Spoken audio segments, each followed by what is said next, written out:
Hi guys. Nai-stress ako sobra. Sobra ako nai-stress. Grabe yung pagka-stress ko. Sobra ako nai-stress. Kagigising ko lang. Stress na stress ako.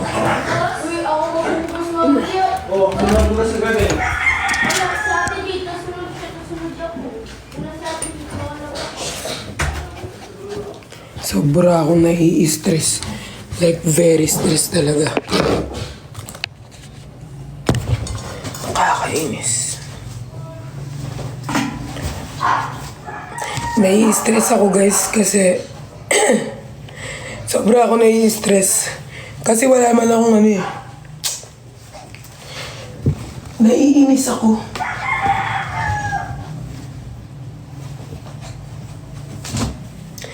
Sobra talaga akong nai-stress. Di ba nabanggit ko sa inyo yung ate ko? Di ba? Tapos, yung sa ate ko, di ba nabanggit ko sa inyo? Tapos winworkout ko. Pumunta ako ng OWA. Sino-sino kinausap ko. Kasi di ba parang sinasaktan siya. Tapos parang mayroong voice record. And then, finalo up ko. Pumunta ako doon. Tapos gagawin daw to kasi ganyan. Yung agency parang mas galit pa, ganun. Tapos ngayon, hindi nga siya ngayon hindi nga siya sinasaktan, sinisigawan ng amo niya.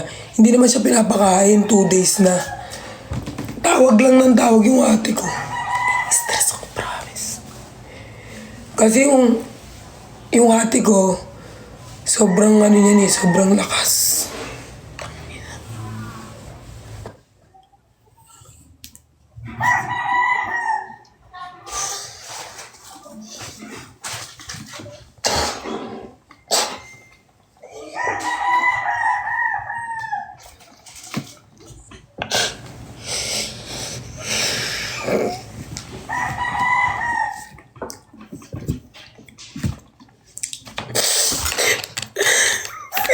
Feeling ko pasad ko yung buong mundo, nakakainis.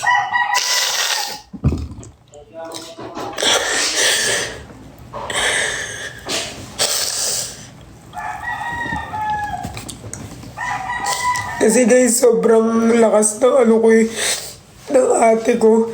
Tapos pag nakikita ko siya umiiyak, parang naninibago ako, kasi si ate ko guys, hindi naman yan magsusumbong kung hindi naman. Kasi sobrang dami pinagdaanan yan eh.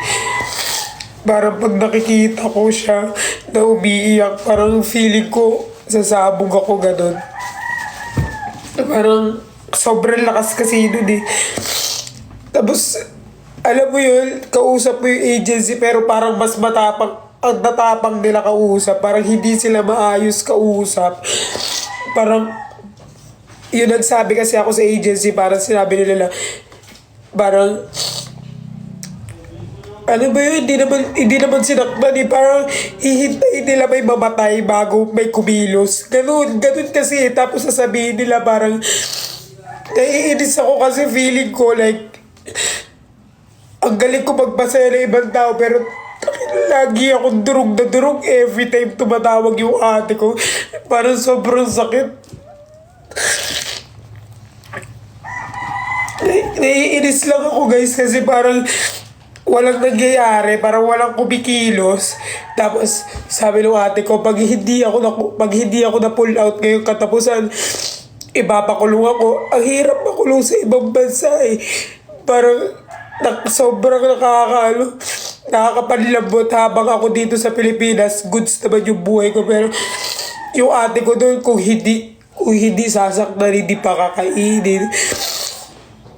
Tapos ngayon nag-message siya ngayon na parang na yun nga daw 2 days na siya hindi kumakain, sobrang gutom siya. Si ate ko kasi guys, sobrang grabe, sobrang lakas na tao niyan. Yan yung taong hindi ko makikita umiiyak pero kanina nung kausap ko siya, sobra akong nai-stress ng sobra. Siyempre, ate ko yun, kaya medyo emotional talaga ako. Sobra ako nadudurog. Like, nakakapagpasaya ako ng tao. Ang saya ng tao. Ang dami ko pinagdaanan sa buhay. Pero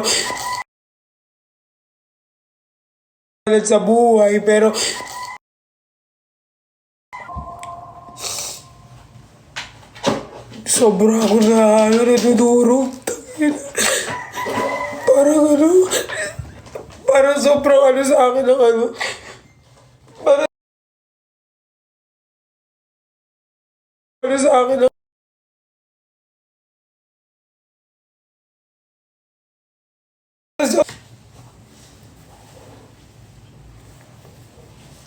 parang sobrang ano sa akin.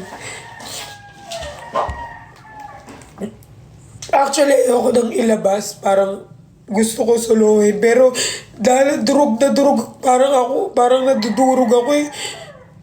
Like, hindi namin naranasan yung ganun tapos sa ibang tao namin mararanasan. Sobrang ano ako. Sobrang ako nadudurog. Sinasabi ko naman kay Cutie. Sinasabi ko sa kanila. Tumutulong naman sila. Pero pumunta kasi ako dun eh. Pumunta ako dun mismo sa OWA. Tapos nag-chat na ako kay, sino ba yun yung sa embassy? Lahat naman ginagawa ko kahit dumadating yung times na feeling nung ate ko wala akong ginagawa. Lahat ginagawa ko, guys. Siguro nasasabi lang na ate ko yun kasi medyo na ano siya, parang natatakot siya. Mahirap kasi makulong sa ibang bansa, ganun. Tapos nakakainis pa yung part na parang tinatawagan mo yung agency tapos parang hindi naman sobra. Sabi naman nung amo hindi sinasaktan. Ano ba yung definition ng sinasaktan sa kanila? Yung may namamatay na, gano'n? Yung ano, meron ng may pasayo mukha. Gano'n yung definition ng bugbog sa kanila.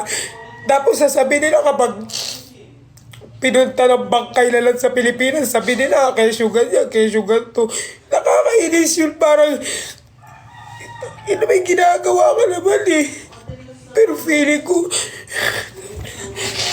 tapos sasabihin nila, dapat ginawa nila, ano, kikilos lang naman sila kapag bangkay na nakarating sa Pilipinas eh. Ganun lang naman lagi.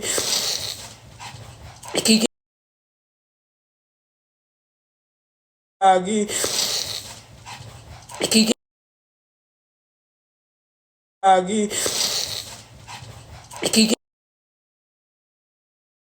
Lagi.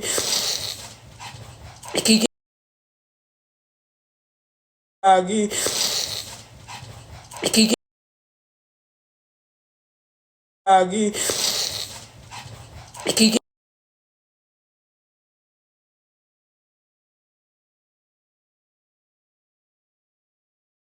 Lagi.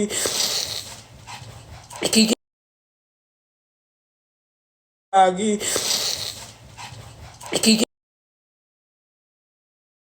Lagi.